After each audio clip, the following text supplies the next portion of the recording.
Ok, alors on va faire une sikha hein, du Rabbi de Lubavitch, prise dans le Chelek Kafalev. En fait, c'est une sikha qui a été dite sur Parashat Trouma, hein, parce qu'elle concerne la construction du Beth Amikdash. Et comme on sait que le Rabbi a insisté sur le fait qu'on étudie les lois de la construction du Beth Amikdash et pendant la période de Tisha B'Av, alors c'est une sikha qui est tout à fait appropriée et que les gens ont habituellement étudient pendant cette période. Donc elle est très intéressante, elle va parler en fait sur un Rambam. Alors le Rambam, vous l'avez aussi là dans ces fascicules, il y en a peut-être encore d'autres derrière. Voilà, ça c'est en français. Ok.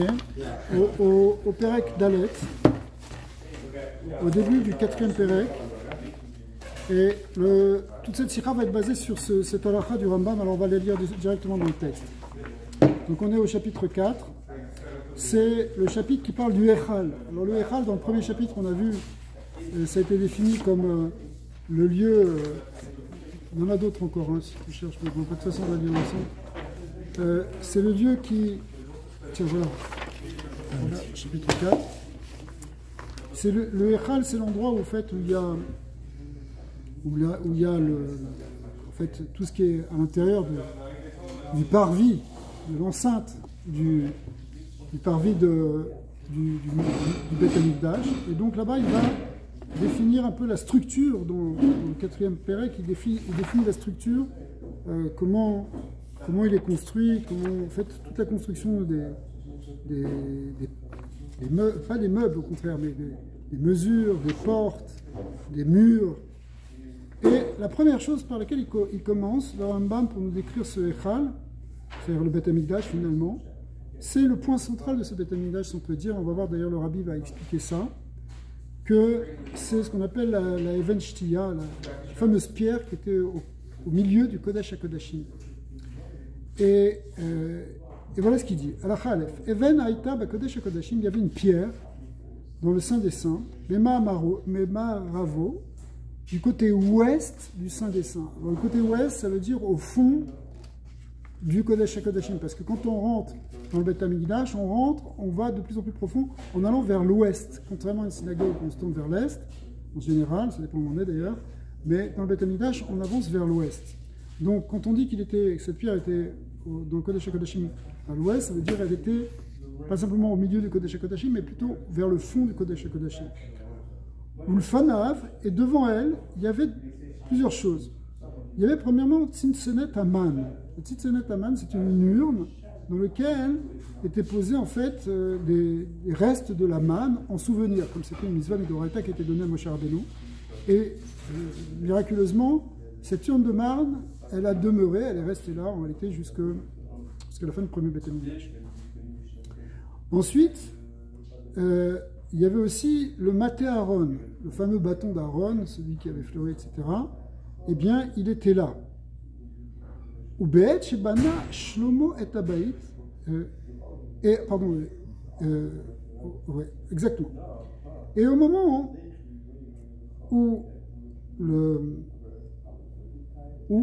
Shlomo Ameler a construit le Baït, chapitre 4, hein, eh bien, Veyada chez Sofo les Charev, et il savait qu'à la fin il allait être détruit.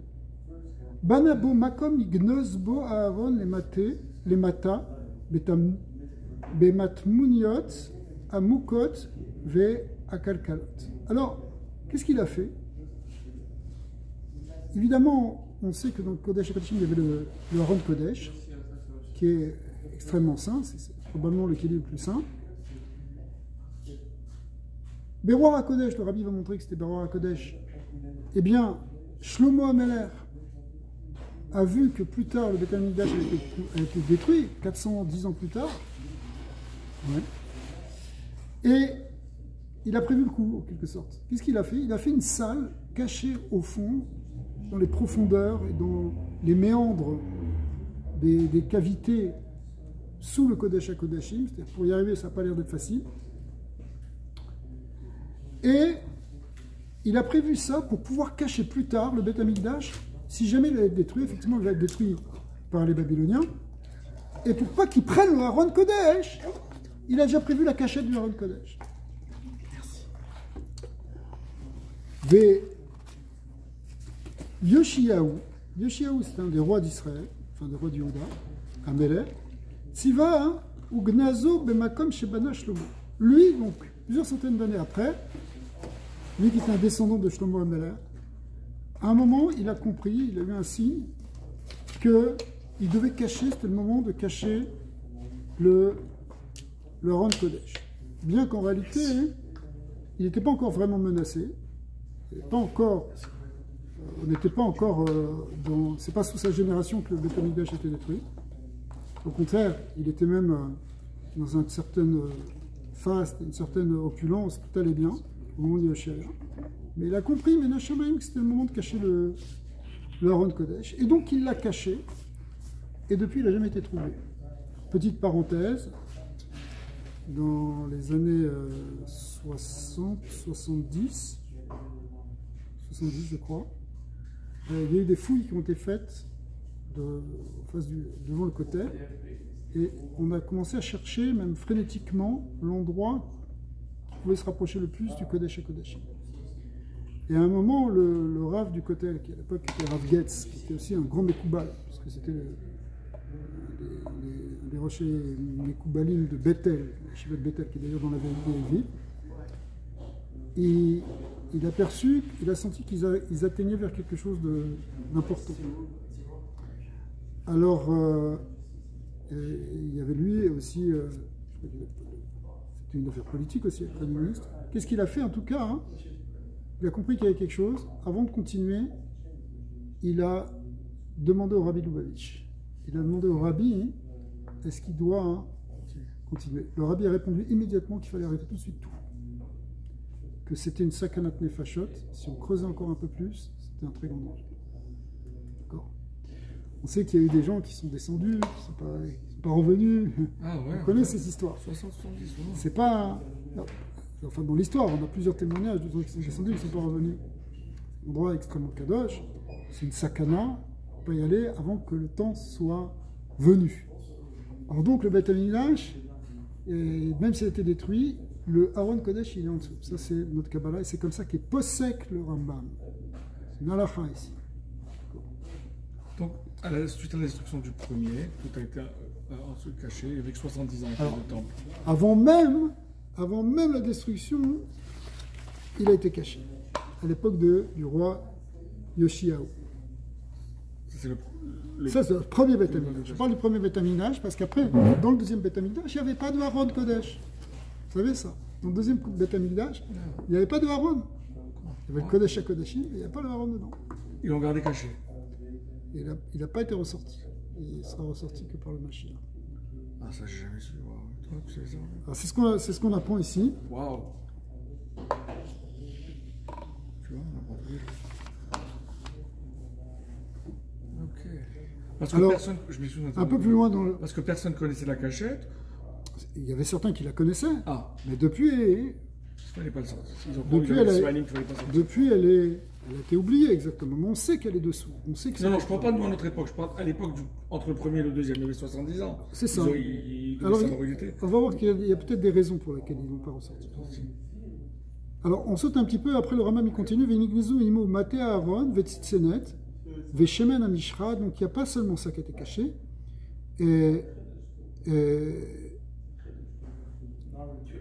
Alors, il y a eu aussi donc, le maté d'Aaron, la tzitzenet aman, donc l'urne de man, et aussi le shemen amishra. Or, ça, c'est revenu à l'époque du Beth Amikdash, mais pas le Aron Kodesh.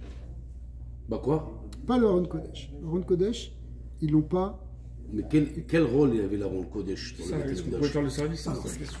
On va voir que le Aron Kodesh, c'est celui dans lequel il y avait les Luchot. Ah, il y avait aussi le Sefer Torah, enfin, il y avait les Luchot, pourquoi c'est marqué ce qu'il y a dedans, mais il y avait aussi les débris des premières Luchot. Alors, ce que va montrer le Rabbi, c'est qu'ici, c'est plus qu'un seul Keli du Beth Amikdash, c'est quelque chose de plus que ça. C'est quelque chose qui est essentiel même dans la construction. Et la première preuve, c'est que le Rambam il met ça dans les Luchot du Echal, de la construction du Beth Amikdash.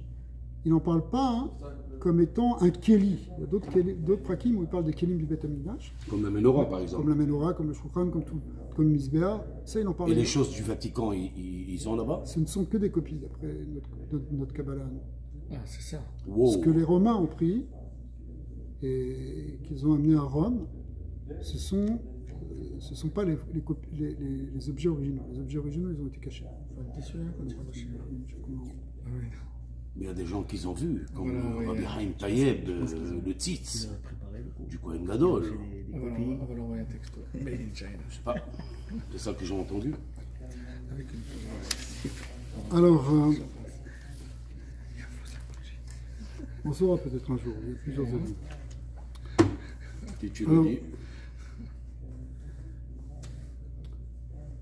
Alors, on peut prendre maintenant dans la sikha. Dans la sikha, on peut sauter le début du paragraphe parce qu'on va essayer d'aller directement au but. Donc, ils ont fait des copies aussi. C'est incroyable. il dit, le rabbi pose comme question, il ramène en fait les mefarchim qui disent pourquoi le Rambam appelait ça comme une halakha. Après tout, c'est qu'une histoire. C'est une halakha, quoi c'est une halakha qui nous concerne? D'avoir caché le Beth Amikdash, d'avoir caché le Aron Kodesh. Or, on a un principe que, à l'autre d'ivrer Rambam, le Sefer Ayad HaChazaka aime les halakha. C'est simplement des paroles de halakha dans ce Sefer. Ouais. Et ce qui n'est pas pour un din, eh bien le Rambam il n'en parle pas. Donc c'est une halakha. Yoter mikar, inyan ze odot gnizat ha'aron ou bemachloket shanui, veimka madwa ichya Rambam lefi da'at achat, ka'asher en chashivut lekar, yichora legabe halakha. En plus de ça, ça fait l'objet d'une discussion dans la Gemara. Or ici, le Rambam, il tranche comme une halakha. Mais a priori, pourquoi il voit ça comme une halakha? Quand tu tranches dans une discussion, c'est pour... tu pourrais dire, des fois, il y a des avis. Si ça ne fait pas de nafkamina la halakha, tu n'as pas besoin de trancher. Ok, on est arrivé au hotbet. Adiukim belashon Rambam. יש מפרשים שצורך גדול יש לרבנו בדבר זה לפי שיטתו שתפס לו לקמן בפרק ו' מהלכות הללו שבקדושת הבית לא בטלה דסבר רבנו דאר מילתא שדבר זה דקדושת הבית לא בטלה אז לן כמן דסבירה לה 200 לדעת אומרת ארון במקום נגנזו ועל כל פנים לעניין ביות המקדש מסתברא דאחי תליה דאקטיב ומת לברוכת על פני הכתוב.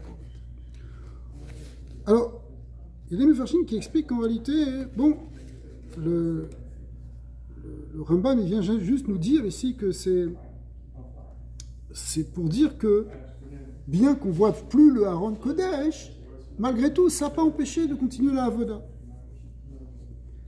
Alors le Rabbi, il rejette un peu cette réponse en disant que pourquoi le Rambam, il serait venu nous dire ça dans les lois de Halachot pour nous dire que finalement la Halakha, elle est qu'on peut faire la avoda du Beth Amikdash même sans le Haron Kodesh. Et parce que en réalité, il explique que lui-même, le Rambam, il a déjà expliqué que la Kedusha du Beth Amikdash, elle est là, et qu'à partir du moment où elle a été sanctifiée, elle restait sainte pour toujours. Donc, que même s'il n'y avait pas le Haron Kodesh, on a vu que la Shrina, elle était quand même là. Alors, on va essayer d'aller un peu plus loin. On regarde dans la feuille en bleu, là. Alors, c'est quoi les liens pour le Mashiach d'amener Aaron si quand même le Kodesh Baruch Hu, la Shrina, elle était présente pendant que l'Aaron est absent? Alors, c'est une très bonne question. En fin de compte, c'est la question qui va être posée. Si c'est ça, à quoi ça sert le Haron Kodesh? Il est là, il n'est pas là, ça ne change pas grand-chose. Alors, on regarde dans le numéro 2. Le Beth Amikdash va descendre tout près avec tous ses kelim et tout. Ah, ça, c'est une autre question. A priori, c'est pas marqué qu'il va descendre avec tous ses kelim. C'est-à-dire, c'est une marloquette, comment il va être reconstruit? Est-ce qu'il va être reconstruit par les hommes ou est-ce qu'il va être reconstruit du ciel? Et certains ont donné comme maskana, par exemple, le Ramchan, il dit dans Mishkena Elyon que c'est les deux à la fois. C'est-à-dire que la Pnimiut, elle va être donnée par le ciel, mais la Chitzoniut, elle va être construite par les hommes. Nous, on va construire le Beth Amikdash, mais le côté rouhani du Beth Amikdash, il va descendre du ciel. C'est sûr. Alors, dans la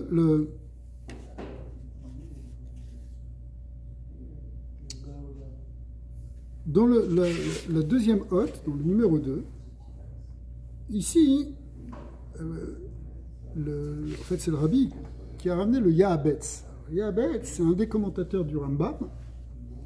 Yahabetz, il dit comme ça, on va le lire le Yahabetz à la Rambam dans le texte. Yadoua shekol divrei rabbeinu le'alacha omrim i ilcheta lemishicha o lezman hazeh. Il dit que ce que dit le Rambam, en tout cas, c'est toujours de la halakha, comme on a expliqué, c'est une application halakhique, mais ça peut être aussi pour le temps de Mashiach. C'est-à-dire que le Rambam peut nous dire des choses qui vont concerner la venue de Mashiach. Alors,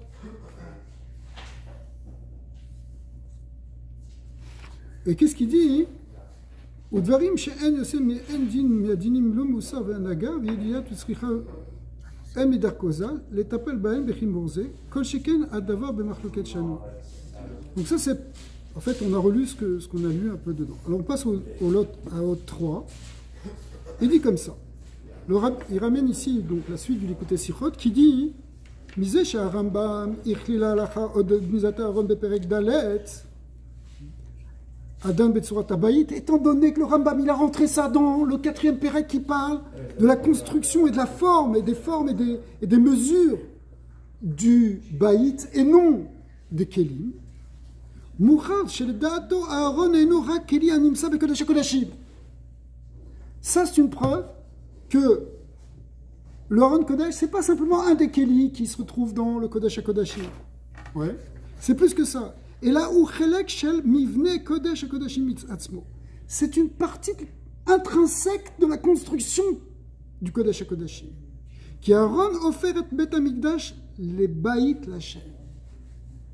La clé du Bet Hamikdash, c'est le Aaron. C'est ça qui en fait une maison pour Dieu. Keneemar Venodati Lecha Sham, comme c'est marqué dans Parashat Trouma, que je me ferai connaître à toi là-bas. Où ça? Bah, au-dessus du Aaron Kodesh, entre les ailes des Krouvim, mais à la parochet, à Kaporet. לפי זה מתעוררת התמיהה גדולה. בבית שני, שלא הייתה אהרון במקומו, האם היה חסר אחד מהדברים שהם עיקר בבניין הבית? Donc maintenant, c'est ça la vraie question. Maintenant, il n'y a plus. Il n'est plus là. Alors comment la Shrina elle peut être là? Il manque la clé du Beth Amikdash. Ce n'est pas un Keli du Beth Amikdash dont on pourrait se passer. C'est l'essence du Beth Amikdash. Oui. Alors on arrive au Hôte 4, on va le faire directement comme ça va plus vite finalement. Le Rabbi répond, toujours à la suite du Likutei Sichot, il dit Bemivna Abayi nigva milechatchila shiyu le'Aaron kivyachol shne mekobot bebet Amikdash. Réponse Nifla. En réalité, Shlomo HaMelech, quand il construit le Beth Amikdash, dès le départ, il donne 2 lieux pour l'Aaron Kodesh. C'est pas que l'Aaron Kodesh il a disparu, c'est qu'il avait 2 chambres, 2 chadarim, un en haut et un caché. Et ça fait partie du Beth Amikdash, ces 2 pièces. C'est dans la structure même. Donc il est là. Pas visible, mais donc il y avait ce qu'on appelle un Makom Gaoul à l'Even Ashtia, qui était au-dessus de cette pierre. Bekodesh HaKodashim, l'ancien dessin. Et Makom Leganzo est un endroit pour le cacher, les Mata, le Kodesh HaKodashim, sous le Kodesh HaKodashim. Bet Binyan Abayit Ayalo, Ayal Shlomo Ladat, Shabayit Yecharev.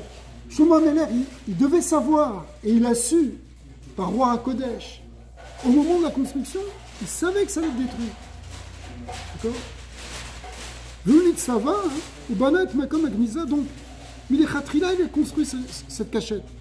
Vous, Kidesh Oto Kemakom l'Aaron. Donc il en a fait un endroit déjà réservé au Aaron.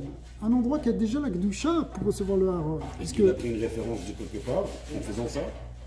Oui, roi HaKodesh. Voilà. Qui est Chelek Mikodesh HaKodesh. C'est ce que le Rabbi explique, c'est que c'était Mamash Bero HaKodesh. Alors après ça, qu'est-ce qu'on a vu dans le Rambam? c'est que plusieurs centaines d'années plus tard, le roi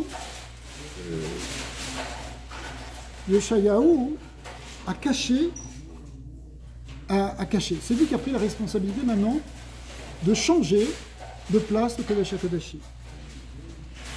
Alors, plus loin dans la Sikha, le rabbi dit comme ça.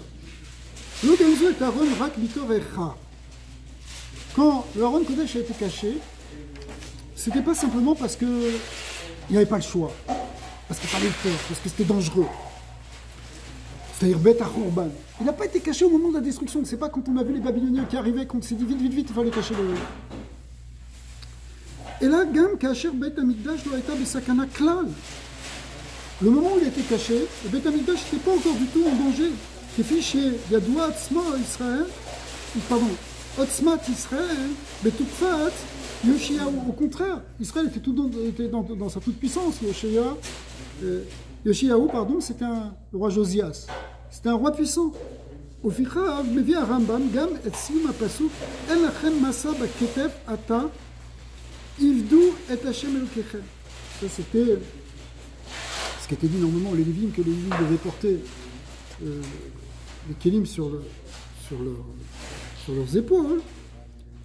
Et là, chez Agam Sharon Bematsav Shel Giza, Avoda Shel Bet Amigdash et Napkuma. C'est-à-dire, vous allez servir Hachem, même s'il n'y a pas le Aaron Kodesh. C'est ça qu'on apprend de ce passage. ולכן מביא הרמב"ם הדוגמה המאורים ותומים בבית שני, שלא שמעו אותם, וכל זאת השלימו את בניין הבגדים. Un peu plus loin, on n'a pas lu la suite de ce Rambam. Le Rambam donne comme exemple le fait que des fois il n'y a pas tout, et pourtant ça fonctionne. Par exemple, pour qu'il y ait la Avoda, il faut qu'il y ait tous les bégadim du Kodesh, du Kohen Gadol. Or, dans le second temple, il n'y avait plus les Urim Vetumim. Les Urim Vetumim, c'est ce qui permettait. Où ils étaient? Normalement, ils étaient incrustés dans le Choshen Mishpat. Ils étaient dans le Choshen Mishpat. Maintenant, ils n'y étaient plus dans le deuxième temple. Mais pourtant, ça n'a pas empêché la Avoda du Kohen Gadol. Ok, il n'y avait plus cette question qu'on pouvait poser au Urim Vetumim, qui était un miracle surnaturel qui permettait d'avoir des réponses. Mais malgré tout, la Avoda du Kohen Gadol, il avait ce qu'on appelait les Shmonek Begadim, il avait les 8 vêtements, il pouvait la faire. Donc le rabbi a ramené aussi cet exemple. Oui. Ça faisait pas partie des habits? Non, le Urim Vetumim, c'est quelque chose qui était en plus. C'est la plaque qui mettait en plus. Non, la plaque, c'était le Choshen Mishpat.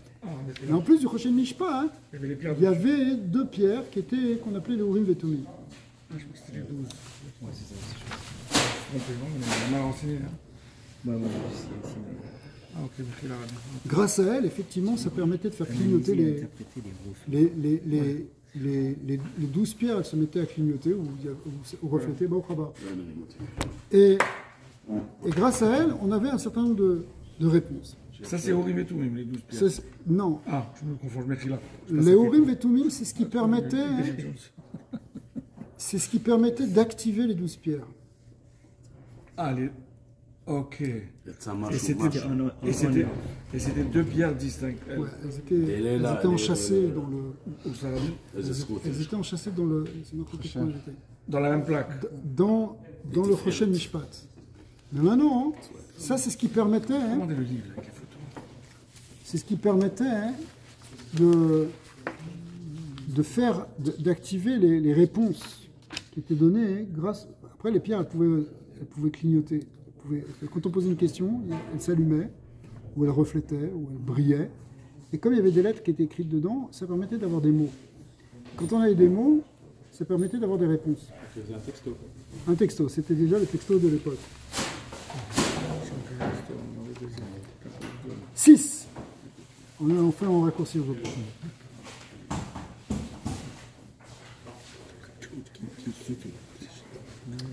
Le Rambam, il dit plus loin, dans le 6e chapitre, Al-Khatet Zayin,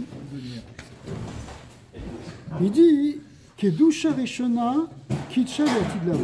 Il expliquait, ce qu'on a vu aussi déjà un peu dans les Habets ici, que la Kedusha qui a été donnée,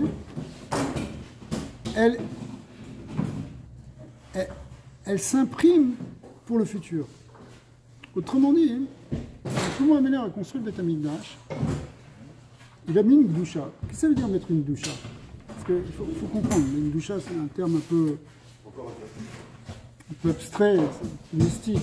En réalité, c'est pas mystique au départ. C'est quelque chose de halachique. C'est à partir. Gdusha, ça veut dire aussi réservé, sanctifié.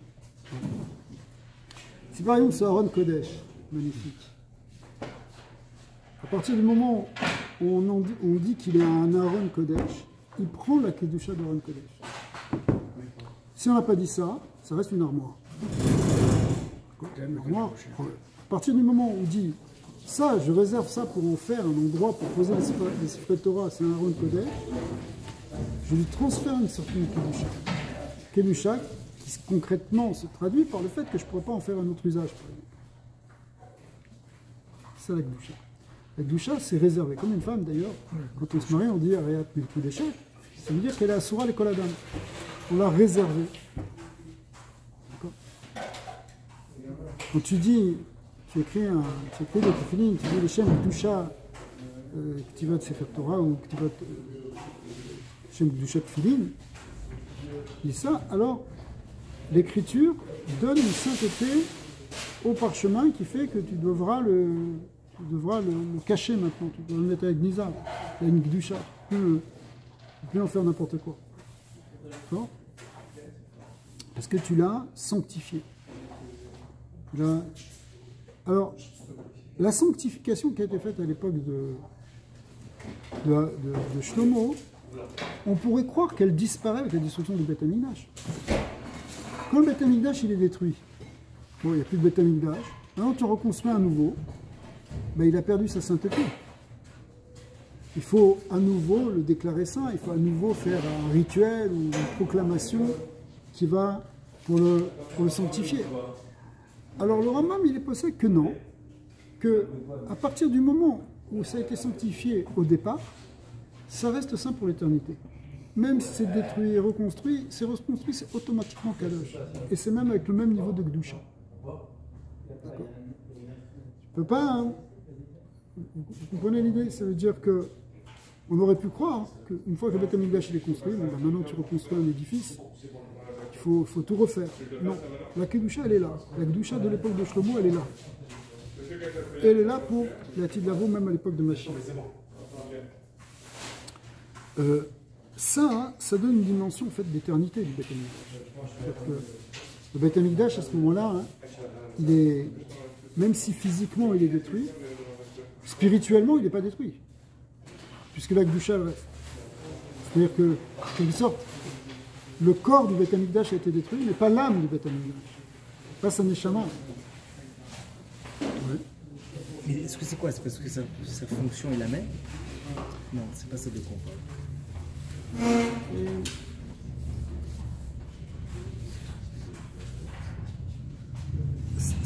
Je pense que ça vient, ce que vient de dire le Rabbi, c'est que ça met en avant le côté éternel du Beth Amikdash. Parce qu'on a du mal à comprendre cette notion de binyan olam, d'édifice éternel. Un édifice, c'est pas éternel, à un moment c'est cassé.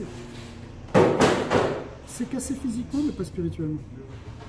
Donc, si tu reconstruis physiquement, tu verras apparaître ce qu'il y avait de spirituel avant. Ouais. Donc, c'est ce qu'il nous dit. Les marot chez Bechitzoniut, loaya bet harishon binyan nitzri. On est dans le Hot 6. Même si physiquement le Beth Amikdash il n'était pas éternel, l'un echera avec qui il a été détruit, mais kolzot bepnimiuto et de mauto yeshbut nitzriut. Cependant, dans son intériorité, dans son essence, il y a une dimension d'éternité. Yeshbo makom gniza shebo paga kurban. Pourquoi? Qu'est-ce qui fait ça? C'est qu'en réalité, il y a quelque chose, il a été caché le Beth Amikdash. Il n'a pas été détruit. Comment ça il a été caché? Il a été détruit, les pierres on les a cassées. Tandis que le Aaron, lui, il n'a pas été détruit. Le Aaron, il a été caché. En fait, le Icar du Beth Amikdash, il est resté. Supposons par exemple que, je vais vous donner une image. Supposons qu'il y a un arbre. Et puis, quelqu'un vient et coupe l'arbre. Ah, l'arbre il est détruit, il est mort. Pas forcément. Les racines au fond sont encore vivantes et ça va peut-être repousser. Le Beth Amikdash, tout l'extérieur a été enlevé. Mais le cœur du Beth Amikdash, l'âme du Beth Amikdash, Aaron Kodesh, c'est encore là. La Shekhinah, elle était toujours là. Elle n'est jamais partie. Elle est simplement passée dans une phase d'occultation, de voilement. Ça ressemble. Non, c'est comme un juif, on dit. Ça ressemble effectivement à la mort où le corps il disparaît, mais l'âme elle demeure. Mais là, hein, ce qui est intéressant, c'est que le Beth Amikdash, il n'a pas bougé de place. Il est resté simplement caché. C'est comme si on voyait que le Beth Amikdash était rentré dessous pour se cacher. Il est toujours là.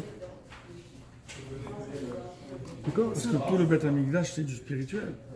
Sinon, quand je dis tout, on a ce temps avec territorial, tout le but, c'est la spiritualité, c'est un Shekhinah, il y a un droit de repos.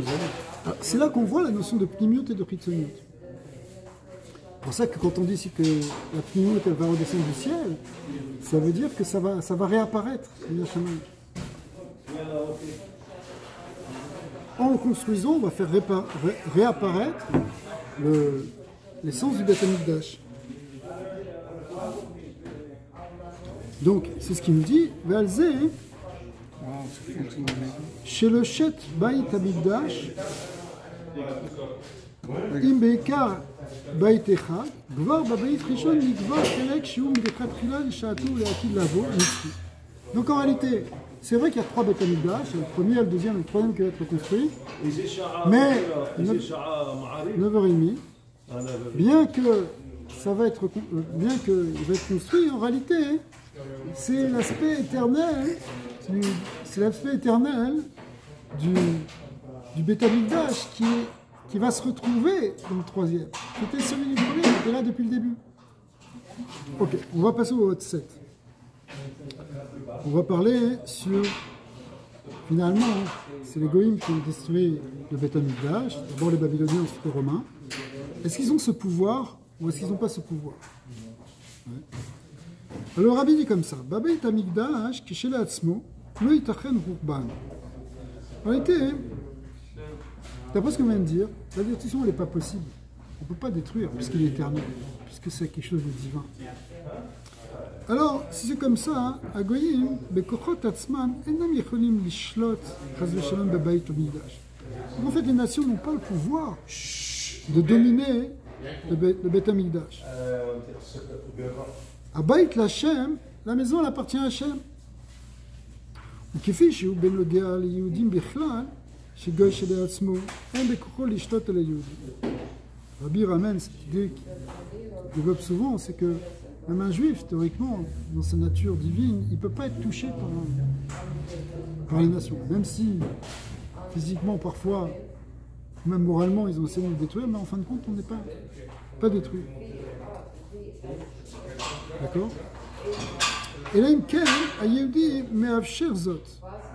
la seule possibilité pour ça, c'est que le juif il permette ça. Et que sinon on se dégrade, alors les nations elles peuvent avoir une action sur nous. האפשרות לחורבן הבית בפועל נבנה מכך שבשעת בנייתו נתנה האפשרות לחורבנו. En réalité, pour que le Beit Amikdash puisse être détruit, il faut que dès la construction on ait pensé à ça. Parce que normalement, ça ne devrait pas être possible. Alors là on va un peu vite, mais de même que, si vous voulez, il y a un principe, c'est que ça ne peut pas être détruit de l'extérieur. Ça ne peut pas être détruit de l'extérieur dans l'essence. Donc pourtant ça a été détruit quand même. Donc si ça a été détruit, c'est qu'on a laissé cette possibilité de destruction. Alors cette possibilité de destruction, elle a été envisagée dès le départ. Et d'ailleurs, Shlomo Ameler l'a envisagé.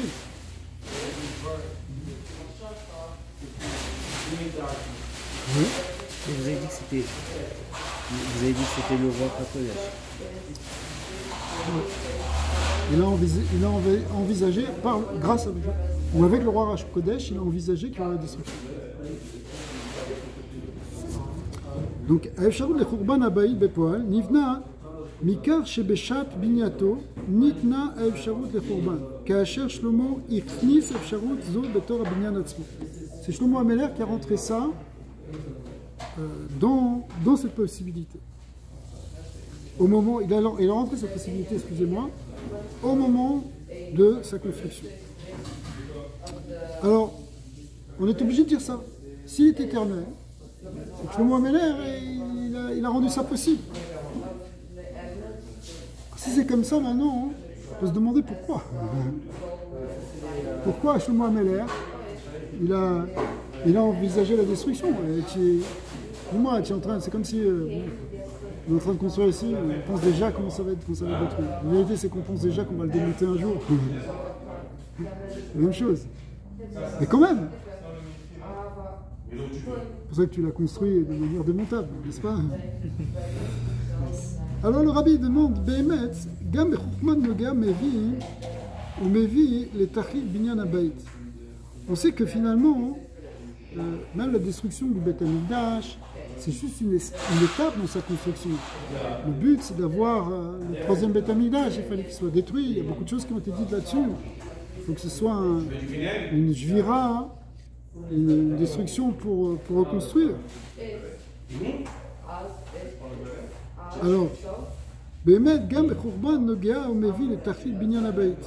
מפני שחורבן המעיד לא הייתה לצורך החורבן עצמו, חס ושלום וחס ושלום. La destruction du Beth Amikdash, c'est pas un but en soi, bien sûr que non. Et là, כדי שעל ידי כך תהיה התעלות גבוהה יותר.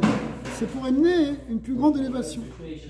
Ce qu'on appelle l'Irida, le Tzoralia. Allez, Binyan Abayit, Ashlishi, jusqu'au troisième Beth Amikdash, Shiye, Bayit Nitzri, ce sera un Bayit qui sera éternel. Ve'az Tiye Shlemut Bebinyan Beth Amikdash. C'est quand tu fais quelque chose, je suis sûr que quand tu fais une construction, tu fais des modèles, après tu effaces le modèle, tu refais un autre modèle. Tu fais pas du premier coup. Peut-être toi. Non, je fais pas deux fois. Pourquoi? Parce qu'on voit comme ça, on se dit non, ça va être mieux comme ça, donc il faut effacer ce que tu as fait pour mieux faire. C'est un principe, en réalité, même qu'on peut appliquer dans beaucoup de choses dans notre vie. On fait des erreurs pour finalement arriver à ce qui est juste. Un enfant, il ne peut pas apprendre s'il ne fait pas d'erreurs. C'est en faisant des erreurs qu'on apprend. Bon, il ne faut pas qu'on en fasse trop, il ne faut pas que ce soit trop grave. Sinon, c'est embêtant. Mais il y a des notions de destruction. Il faut que quelque chose soit détruit. Il faut perdre par exemple son emploi pour pouvoir en avoir un meilleur. D'accord? Le Khurban, il fait partie du Binyan. Il y a plus forte raison dans le Beth Amikdash. En fait, quand les Babyloniens, les Romains sont venus détruire le Beth Amikdash, ce n'était pas une punition, c'était une étape pour arriver finalement à la perfection. Ce qu'on appelle une Yerida le Sarali. Ouais. Qui zayye binyano shel HaKadosh Baruch Hu, parce que ça doit être le binyan de HaKadosh Baruch Hu. Ou beshat shebana Shlomo binyan shel bnei Adam. Lorsque Shlomo Ameler en fait il a construit, c'était une construction qui venait des hommes. Yada shemimele sofo lecherev. Il s'est dit, c'est sûr, puisque nous on est des humains et qu'on construit une construction humaine, ça va finir par disparaître. Par être détruit. Donc il a vu dès le départ, il s'est dit que ça allait être détruit. Ça, ça inclut deux aspects. Premièrement, que le Beth Amikdash peut être détruit. De l'autre côté, c'est vrai que ça va être détruit, mais comme ça va être qu'une étape, il faut qu'il y ait une dimension qui demeure éternelle, et elle va constituer essentiellement dans le Haron Kodesh, qui devra être caché. Et lui qui doit être caché jusqu'à la fin. Ok. Alors le rabbi est fini cette séquence en tirant un enseignement pour nous, toujours. Déjà, même si on s'arrêtait là, c'est Mechazek beaucoup la Emouna sur la reconstruction du troisième Beth Amikdash et le fait qu'on n'est pas en galoute pour l'éternité, puisque au contraire, le Beth Amikdash il est toujours là, toujours éternel. Maintenant, si dessus il y a une mosquée qui la cache, c'est une chose, mais il est toujours là. Il ne faut pas désespérer, à un moment il va ressortir. Écoutez Sirot. Donc on est à la note 9. Les marot chez Bechit Sonyut niré chez Maaseh Binyan Amakom les Gnizot Aaron Kachou les Chutba. A priori, on se dit, bah écoute, c'est évident, et c'est comme ça que c'est ça l'idée de Shlomo, que tout le fait de cacher le Aaron, c'est à cause du Khurban. Parce qu'il savait détruire, alors il faut le cacher. Arrête Dafka, à l'idée Yehuda Nitan le Agia, Beimsaout Tikkun ou Tshuva le Alia. En réalité,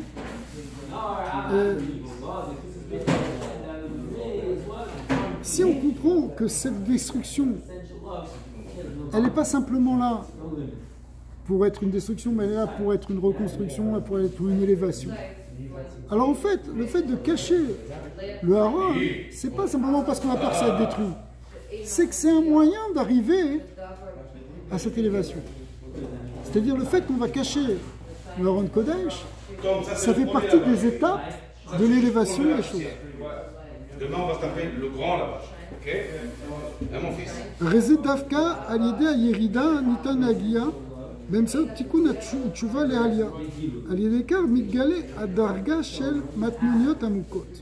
Alors, le Hachem qui avait dit au Rambam, il avait dit qu'il a été caché dans Matmuniot, Amukot. Ça veut dire en fait dans des cachettes profondes. Et en réalité, ces cachettes profondes, elles représentent la profondeur du divin. C'est pas simplement que ça a été caché dans une cave pour que personne ne le voit.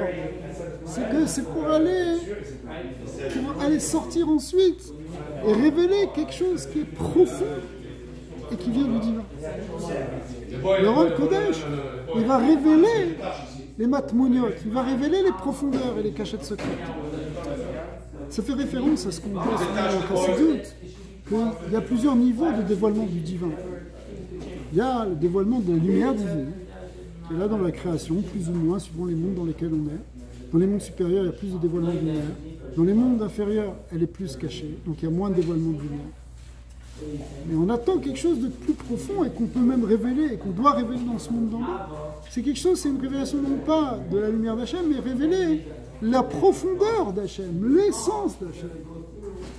Et cette essence d'Hachem qui doit être, qui est le tarif de la création, puisqu'elle doit se révéler justement en particulier dans le monde d'en bas, eh bien, ça correspond à ce Aaron Kodesh qui va dans les profondeurs et qui va sortir justement pour révéler l'essence divine. Pour l'instant, cette essence divine, elle est cachée, parce qu'elle est cachée dans ce monde-ci, elle est voilée. Le Mashiach, c'est le Gilouï de la Hatzmi. Le début du Gilouï de la Hatzmi.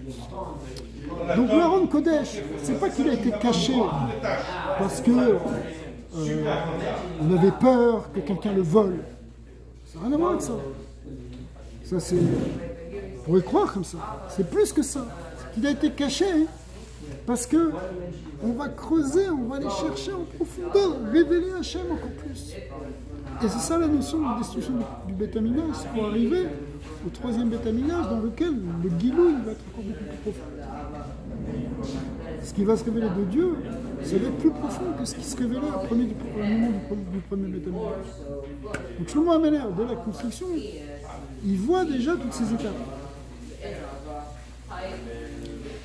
Est-ce qu'on peut dire que le troisième temple, il est déjà construit dans le premier, mais il est dans les cachettes qu'on peut aller chercher que par la tchouva pour pouvoir construire le troisième temple? Oui, il faut que ça passe par cette étape-là, qui est l'étape du galout.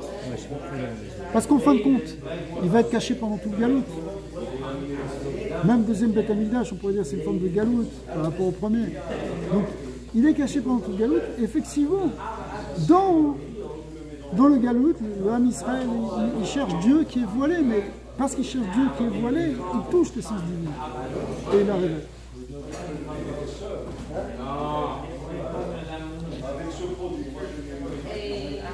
רק באמצעות עבודת התשובה, הנעשית כאשר האדם הולך בדרך של כלכלות, נוצרות אז הכלכלות באופן אחר. C'est-à-dire, maintenant, ce qu'avait dit le Rambam, il avait dit, il envoyait un mot intéressant. Il dit matmoniot amukot va akalkalot. Akalkal, ça veut dire sinueux. Les sinuosités des entrailles, des caves du Beth Amikdash. Akalkalot, c'est comme un labyrinthe. C'est vraiment quelque chose, il faut aller le chercher. Et quelque part, c'est ça la galoute aussi. C'est ça dans lequel tu enfouis dans quelque chose de tordu, c'est pas yachar. Mais par la tchouva, tu vas chercher quelque chose de profond là-bas, justement, dans ce qui était tordu, dans ce qui était sinueux, dans ce qui n'était pas droit même en toi. Si on reprend l'image de l'homme, à notre niveau, hein, par notre tchouva, hein, on va aller chercher dans les profondeurs, dans les méandres, peut-être même de notre caverne intérieure, dans lequel il y a nos aspects obscurs, nos aspects sombres et bas. Hein. Mais la tchouva va révéler en réalité que c'était du Oraganos qui était là-bas. La lumière cachée, de l'essence cachée. C'est pas simplement la tchouva, j'ai dit bon, ça y est, j'ai fait tchouva, j'arrête de faire ces bêtises. C'est Bechitsoniot. Je vais chercher l'essence de mon être par la tchouva. Et il fallait descendre là-bas, et peut-être même Milevafria posteriori, on se dit que même les fautes dans lesquelles ils nous ont fait descendre là-bas, c'était finalement à la fin pour faire ressortir ces choses-là. Et ça, hein, on voit, c'est pas que nous qui vivons ça dans notre expérience personnelle, c'est le Beth Amikdash qui le vit. C'est le divin lui-même qui vit ça. Donc c'est le mode d'emploi, c'est le mode d'emploi. Ouais. רק באמצעות העבודה, התשובה, הנעשית כאשר האדם הולך בדרך של הכלכלה. Grâce à la tchouva, finalement, on va reprendre ce chemin tordu, sinueux, que ça devient maintenant quelque chose de positif, que ça devient les akalkalot au sens positif. C'est-à-dire que tu repasses par un chemin tordu, mais ce chemin tordu, maintenant, il fait sortir une splendeur. Pas le chemin tordu pour tomber, le chemin tordu pour ressortir. C'est ce qu'on appelle, c'est quelque chose qui vient par ce qu'on appelle dans la Kabbalah le Or Roser. Il y a le Or Yachar, qui est la lumière directe, le rayon incident, le Or Roser, qui est la lumière réfléchie.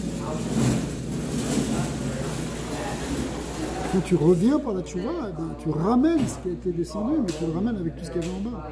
Et qu'est-ce qu'il y avait en bas? Les secrets du divin. C'est très très très profond comme image. Parce que finalement, nous on vit dans une forme de dualité en disant bon Hachem, il y a la Gdusha, quand je suis dans la Tfila, quand je suis dans la Torah, mais il y a une partie sombre en moi, je la déteste, j'aime pas.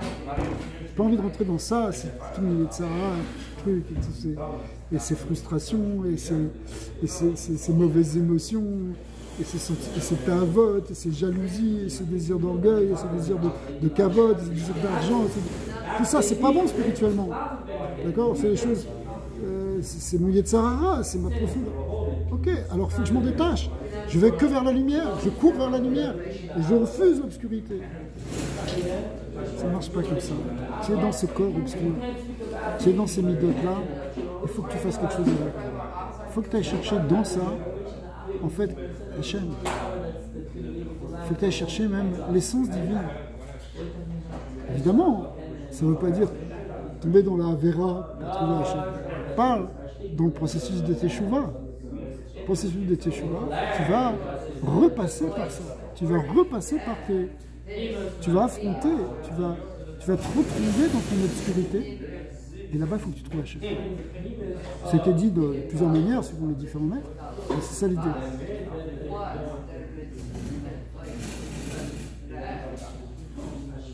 Donc ici il dit Galou yamat muniot amukot she'ena mitgalot bederer shel or yachar.